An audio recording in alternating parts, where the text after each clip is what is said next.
सीमा गर्मियों की छुट्टियों में अपनी नानी के गांव आई थी। सीमा नानी के घर पहुंचने के बाद अपनी नानी के पैर छूती है और उनसे आशीर्वाद लेती है। तभी उसकी नानी उससे कहती है, इतनी बड़ी हो गई मेरी सीमा, चल जल्दी से हाथ मुंह धो ले, मैं तेरे लिए खाना लगा देती हूँ। भूख लगी होगी ना? हाँ नानी, भूख तो लग रही है मुझे, आपके हाथ के बने हुए पीले दाल और चावल खाने की। कितना टाइम हो गया है मुझे आपके हाथ का बना हुआ दाल चावल खाए हुए। तू तो नौकरी में व्यस्त थी, तो तुझे कहाँ से टाइम मिलेगा अपनी नानी के लिए? और जब इतने टाइम बाद आई है तो ज्यादा टाइम के लिए रुक कर जाएगी तू। हाँ हाँ नानी, इस बार पूरे 2 महीने के लिए आई हूँ। सीमा की नानी अंदर जाकर उसके लिए खाना बनाने लगती है। सीमा कमरे में अकेली होती है, तभी उसे किसी औरत के रोने की आवाज सुनाई देती है। वो कभी खिड़की से बाहर झांकती है तो कभी दरवाजे से बाहर झांकती है। उसे समझ में नहीं आ रहा होता है कि आखिर रो कौन रहा है। तभी नानी खाना लेकर आ जाती है। वो अपनी नानी से कहती है, नानी, कोई औरत रो रही है क्या? मैं जब से यहाँ आई हूँ तब से मुझे यहाँ किसी औरत की रोने की आवाज आ रही है। हे भगवान, कहीं ये वही तो नहीं? बोलो ना नानी। अरे कोई नहीं रो रहा, ये तेरे मन का वहम है। और तू ना अब खाना खा ले, ज्यादा यहाँ वहाँ की बातों में ध्यान मत दिया कर। जल्दी से खाना खा और फिर मेरे साथ आ जा मेरे कमरे में, दोनों बैठकर खूब सारी बातें करेंगे। ऐसे ही अगले दिन सीमा अपनी नानी के साथ गांव के बाजार जा रही होती है। उसी रास्ते में फिर से किसी औरत के रोने की आवाज आती है। वो अपनी नानी से कहती है, अरे नानी, क्या सच में तुम्हें अभी भी किसी औरत की रोने की आवाज नहीं सुनाई दे रही? मुझे किसी औरत की बहुत बुरी तरीके से रोने और चीखने की आवाजें आ रही हैं। मैं बहुत परेशान हूँ नानी, आखिर ये कौन है? मुझे लगता है कि सीमा को शहर भेज देना चाहिए, यहाँ रहना उसके लिए ठीक नहीं। नानी बोलो ना, आप चुप क्यों हो जाती हो? सीमा, तू घर चल, मुझे तुझसे बहुत जरूरी बात करनी है। नानी सीमा को घर ले आती है और सीमा से कहती है, सीमा, कल सुबह तू शहर वापस चली जाएगी। अरे अचानक? आखिर क्या बात है नानी, आप मुझे ऐसे जाने को क्यों कह रही हो? मैं बस जो कह रही हूँ उस पर ध्यान दे। तू कल सुबह यहाँ से चली जाएगी, और ये बात मैं कोई मजाक में नहीं बोल रही। तू कल जाएगी तो मतलब जाएगी। अरे नानी, चली जाऊंगी मैं, ठीक है, पर आखिर बात क्या है ये तो बता दो। मम्मी से कोई बात हुई है या फिर मुझसे कोई गलती हुई है जो तुम मुझे अचानक से जाने के लिए बोल रही हो? देख सीमा, रात बहुत हो चुकी है और मुझे इस बारे में कोई बात नहीं करनी। चल, अब चल के मेरे साथ सो जा। सुबह की बस पकड़कर तुझे शहर भी तो जाना है।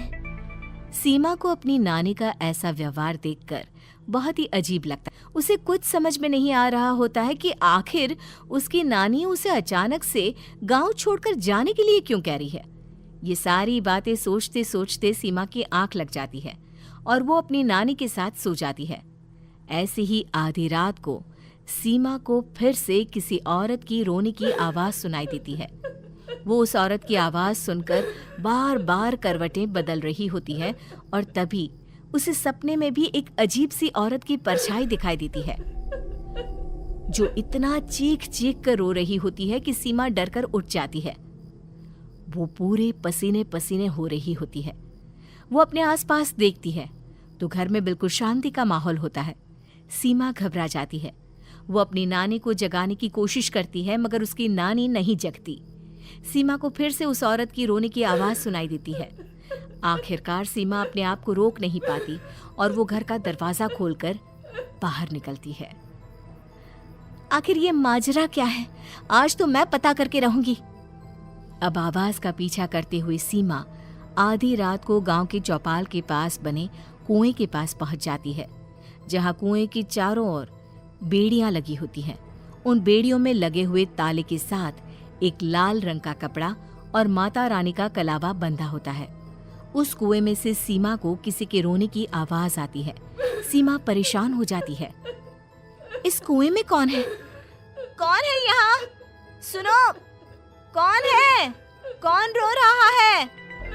वो चिल्ला चिल्ला कर पूछती है और साथ ही लोगों को जगाने की कोशिश करती है, मगर किसी को भी उसकी आवाज सुनाई नहीं देती।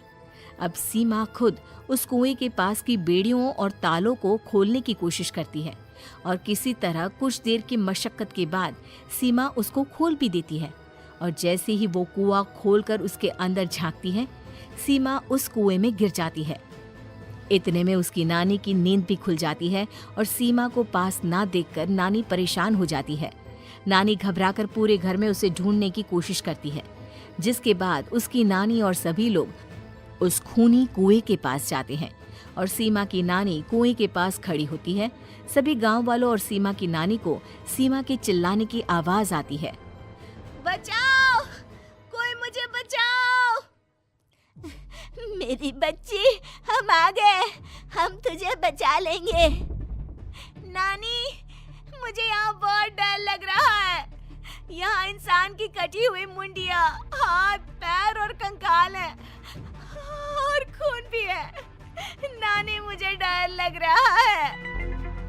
आप सब मेरी मदद कीजिए, नहीं तो ये खूनी कुआं मेरी बच्ची को भी खा जाएगा।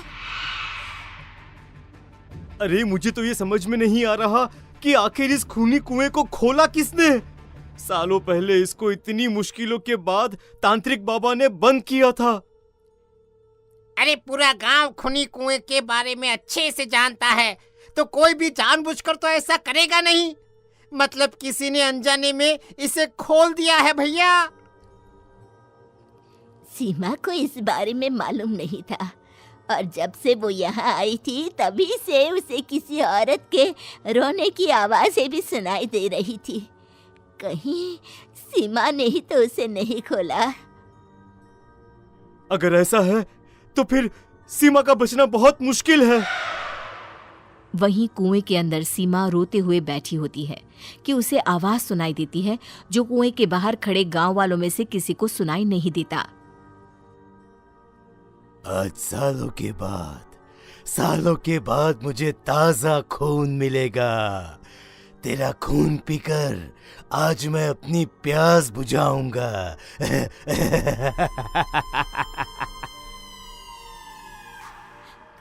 कौन है? मत मारो प्लीज, मुझे जाने दो प्लीज। मैंने किसी का क्या बिगाड़ा है?